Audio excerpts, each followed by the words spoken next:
Trying to let you know 사인을 보내 시그널 보내 I must let you know 사인을 보내 시그널 보내 사인을 보내 시그널 보내 사인을 보내 시그널 보내 사인을 보내 시그널 보내 I must let you know 사인을 보내 시그널 보내 근데 전혀 안 통해 눈빛을 보내 눈치를 주네 근데 못 알아듣네 답답해서 미치겠다 정말 왜 그런지 모르겠다 정말 다시 한번 일을 냈어 사인을 보내 시그널 보내 눈짓도 손짓도 어떤 표정도 소용이 없네 하나도 안 통해 눈치도 코치도 전혀 없나봐 더 이상 어떻게 내 맘을 표현해 언제부턴가 난 네가 좋아 지기 싫다했어 바보야 왜 이렇게도 내 맘을 몰라 언제까지 이렇게 둔하게 날 친구로만 대할래 내가 원하는 건 그게 아닌데 시그널 보내 시그널 보내 찌릿 난 너를 원해 난 너를 원해 왜 반응이 없니 난 날마다 마음을 담아 찌릿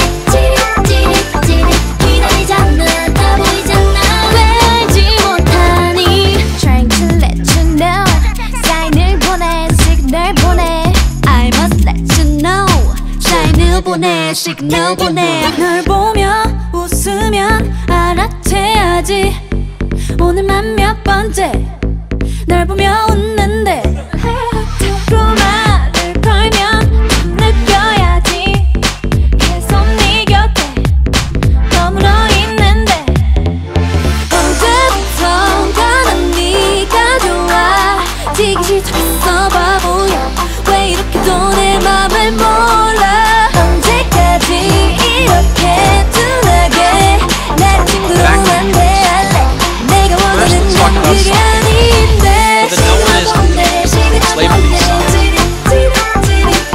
Now let's talk about what happens. Second sign is positive. We'll have two different scenarios. Either both factors will have a plus sign.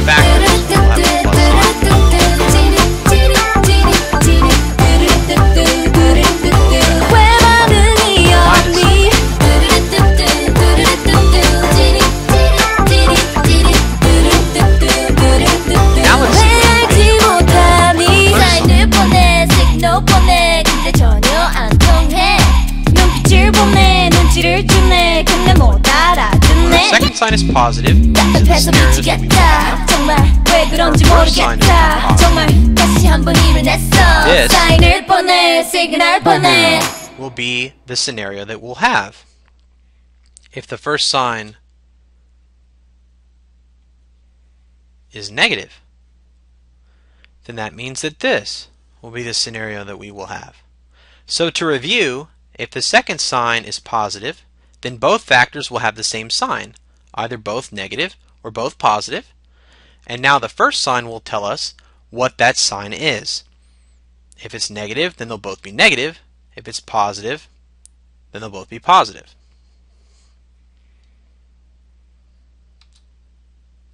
Now let's talk about what happens when the second sign is negative. So when the second sign is negative, our factors will have different signs. So one will be plus and one will be minus. But what information will the first sign tell us? If the first sign is now positive, then that means the bigger number of the two will go in this location with the plus sign. If the first sign is negative, then that means the bigger number of the two will go in this location with the negative. So that everyone understands what we're talking about, let's look at a quick example of this case where the second sign is negative. So the numbers, I'll go ahead and tell you, that will work will be 2 and 3. But first, This sign is negative, so we know that one will be plus and one will be minus. The numbers that will work are 2 and 3. We'll talk more about how to get those in a moment. And so which one's larger? 3. So because this sign is negative, the larger number 3 will go with that sign. And so 2 will go with the other one. If we check this using FOIL, we can multiply x times x and get x squared. X times negative 3 will be negative 3x. 2 times x will be 2x. And 2 times negative 3 will be negative 6. Now if we combine these two middle terms, we'll get our final solution of x squared minus x minus 6. So that means that indeed this will work. So to review, when the second sign is positive, both factors will have the same sign. Then the first sign will tell us what that sign is. When the second sign is negative, each factor will have a different sign. So this means that one will be positive and one will be negative. In this case, the first sign will tell us the sign of the bigger number, as in that example that we just saw. Now, how did I find those numbers 2 and 3? The good news is it's actually possible to find those numbers right from the beginning without having to go through all those combinations that we had seen in a previous video.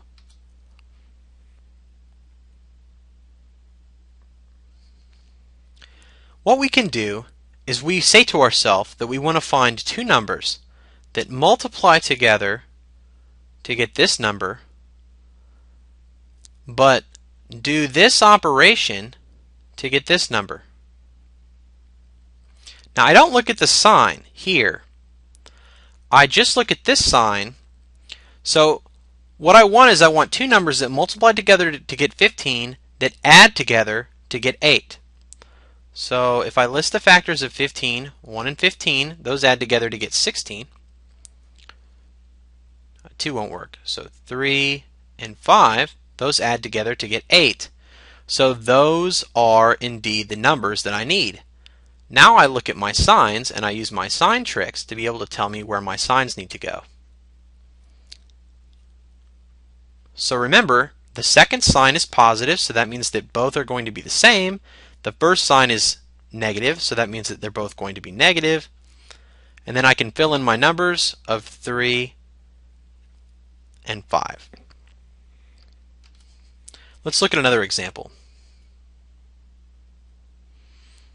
I want to find two numbers that will multiply together to get 12 that will subtract or differ by 4. So if I list the factors of 12, I have 1 and 12, 2 and 6, 3 and 4. So 1 and 12, those differ by 11. 2 and 6, those differ by 4. 3 and 4, those differ by 1. So the number that I was looking for was 4, and so that means that these will be the numbers that I'm going to use.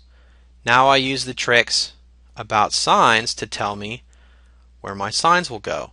So this sign was negative, so that means that one will be plus and one will be minus. This sign is negative, so that's going to be the sign of the larger number. The larger number was 6, so the 6 is going to go here because of this minus sign, and then the 2 will go here.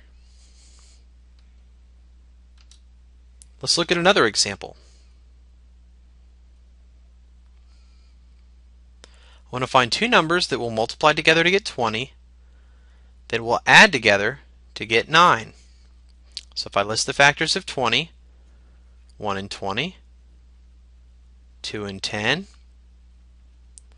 4 and 5, and 4 and 5 do add together to get 9. So those are the numbers that I need to use. Now I'll use my tricks about signs. This sign, the second sign, is positive, so that means that both will be the same. The first sign is negative, which means that they're both going to be negative. And my numbers are 4 and 5.